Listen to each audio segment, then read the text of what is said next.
Assalamualaikum warahmatullahi wabarakatuh. Perkenalkan saya Azhara Salsabila dengan NIM 142230339 dari kelas Akuntansi Forensik EAI. Baik, di sini saya akan menjelaskan terkait kasus fraud yang ada di kota Dixon, Illinois, Amerika Serikat. Ini menjadi kasus yang besar pada saat itu karena berlangsung cukup lama sampai 2 dekade dan kerugiannya itu hingga jutaan US dollar. Nah, kemudian ini yang akan kita bahas nantinya. Langsung saja kita ke gambaran umum dari kasusnya, di mana pada kasus fraud yang terjadi di kota Dixon, Illinois, Amerika Serikat ini melibatkan satu tokoh yang bernama Rita Crunwell. Nah, sebenarnya siapa sih Rita Crunwell ini? Dia ini merupakan sosok yang lahir pada tahun 1953 di kota Dixon, Illinois dari keluarga yang sederhana. Pada usianya 17 tahun, dia ini udah mulai magang di City Hall Dixon. Jadi dia udah mulai berkecimpung nih di dunia pemerintahan sejak umur 17 tahun. Nah, kemudian karena loyalitasnya dia pada tahun 1983, dia diangkat sebagai controller dan juga treasurer, yaitu pengelola keuangan dan juga bendahara keuangan di kota Dixon. Nah, selain karirnya di pemerintahan, dia ini juga mempunyai bakat lain, yaitu dia ini aktif di kejuaraan lomba. Jadi dia suka banget kejuaraan lomba kuda. Jadi dia suka banget berkuda ini. Nah, kemudian kita beralih ke gimana sih skema atau modusnya yang dilakukan oleh Rita Cromwell ini. Jadi pada tahun 1990, pada bulan Desember ini, dia itu mulai membuka rekening rahasia atas nama kota tanpa sepengetahuan dari Dewan Pemerintah. Dia buat di Fifth Third Bank, yaitu nama rekeningnya itu adalah RSCDA. Nah, kemudian setelah dia berhasil nih membuat rekening itu, dia mulai membuat invoice-invoice palsu.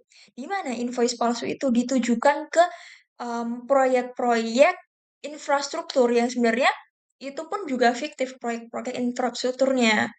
Nah, kemudian dari invoice itu dia membuat cek kota yang ditujukan ke treasurer atau bendahara, dan itu dirinya sendiri. Dan dari cek itu kemudian disetorkan ke rekening RSCDA. Nah, dari uang yang ada di rekening itu kemudian dia pakai untuk kebutuhan pribadinya dia. Seperti dia beli rumah mewah, kuda-kuda mewah yang harganya itu nggak murah gitu loh.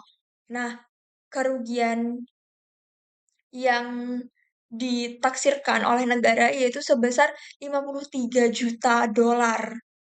Itu total curiannya dia gitu. Nah, ini berjalan selama 22 tahun dan menjadi uh, municipal fraud terbesar di Amerika Serikat. Nah, kemudian kita beralih ke identifikasi dari red flag yang ada di fraud kota Dixon ini. Nah, yang pertama kita bisa lihat dan sangat mencolok adalah gaya hidup yang tidak sebanding, di mana dia ini punya 400 kuda, motorhome senilai 2,1 juta US dollar. Kemudian dia punya rumah mewah di Florida. Di sini dia punya semua kemewahan itu yang didapat dari gaji pegawai di kota kecil. Nah, itu udah kelihatan banget bahwasannya gaya hidupnya dia sangat tidak sebanding dengan gajinya. Yang kedua adalah monopoli wewenang keuangan. Nah, di sini tadi dia um, diamanahi sebagai bendahara keuangan dan juga pengelola keuangan, di mana semua tugas keuangan itu dia yang megang. Jadi di sini tidak ada pemisahan tugas. Semuanya itu dikerjakan oleh Rita Cromwell. Nah, maka terjadilah di situ monopoli wewenang keuangan. Nah, kemudian yang ketiga adalah adanya konflik kepentingan auditor, di mana di sini tuh ada auditor Clifton Gunderson, itu dia ternyata adalah auditor yang merangkap sebagai akuntan pribadinya Cromwell. Nah, di sini terjadi konflik kepentingan dan juga melanggar independensi dari auditor. Yang selanjutnya adalah adanya invoice yang janggal.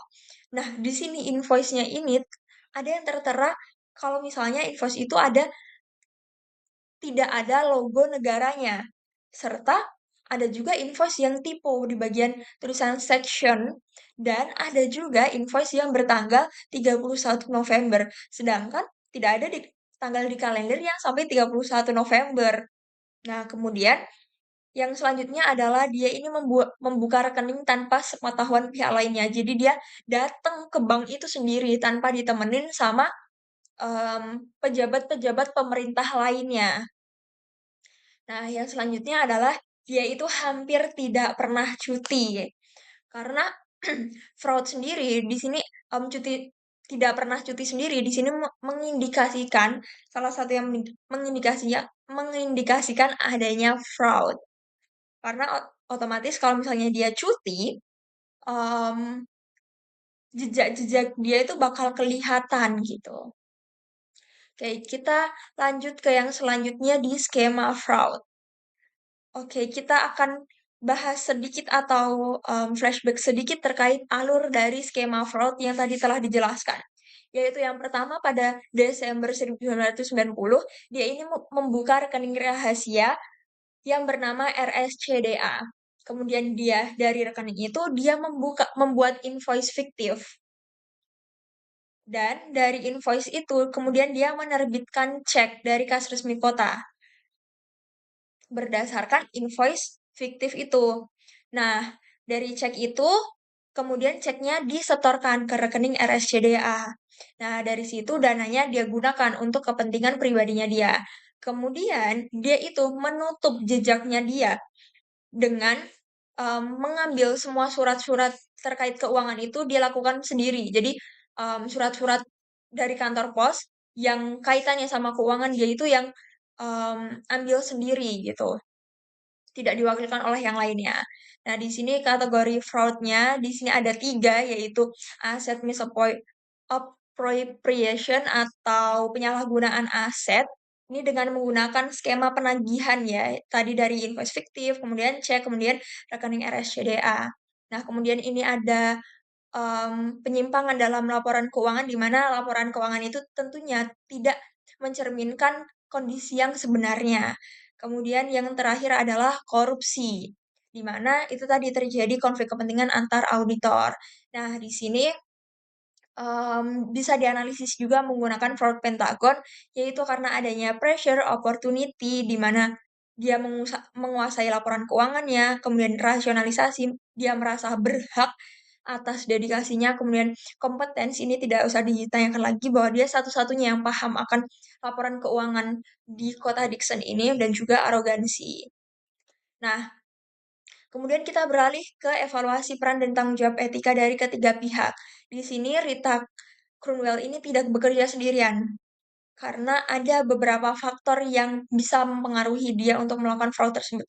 Pertama dari pemerintah kota Dixon karena di sini tidak ada segregation of duties atau pemisahan tugas, di mana kepentingan publik ini diabaikan. Walaupun tidak ada sanksi langsungnya, namun secara moral dia bertanggung jawab atas vacuum of oversight atau kekosongan dari 22 tahun ini karena tidak ada pemisahan tugas. Kemudian auditor Clifton Gunderson di sini terlibat konflik kepentingan karena dia ini merangkap jadi akuntan pribadinya dari Rita Cromwell.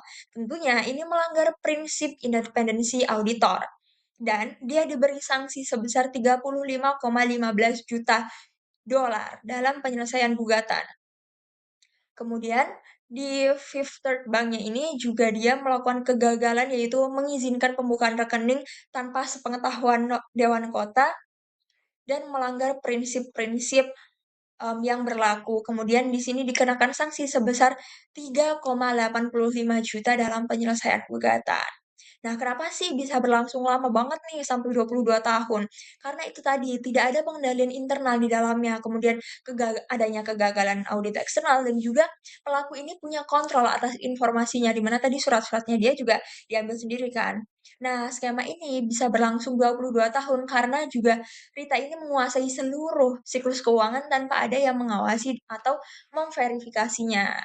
Nah, kemudian di sini kita bisa lihat, penerapan indirect method-nya atau metode tidak langsung untuk mengidentifikasi fraud. Yaitu di sini ada 3. Yang pertama ada network method dengan membandingkan kekayaan bersih awal dengan akhir, kemudian ditambahkan dengan pengeluaran hidup dibandingkan dengan penghasilan resmi. Ini udah menunjukkan ketimpangan yang ada. Yang kedua adalah source and application of fund method. Ini membandingkan sumber dana dan juga pengeluaran aktual, di mana sumber dananya sendiri sumber dana dari Rita Cromwell ini kan cuma dari gaji dan juga hadiah lomba ya. Sedangkan pengeluaran dia besar banget, punya 400 kuda dan lain sebagainya. Dan yang terakhir adalah bank deposit dan cash expenditure, di mana di sini metodenya adalah menganalisis seluruh setoran bank dan membandingkan dengan pendapatan resmi untuk ditemukan aliran dana tidak wajar. Nah, untuk rekomendasinya sendiri yang bisa diterapkan adalah untuk menerapkan segregation of duties atau pemisahan tugas seperti itu. Kemudian melakukan audit rekening bank secara mandiri, melakukan rotasi auditor berkala biar tidak terjadi bias atau double kerjaannya double kayak dia merangkap jadi akuntannya gitu. Kemudian mengimplementasikan COSO framework atau ini biar pengendalian internalnya di pemerintahan itu bagus. Seperti itu. Ya, mungkin kurang lebih itu dari saya. Banyak kurangnya mohon maaf. Wassalamualaikum warahmatullahi wabarakatuh.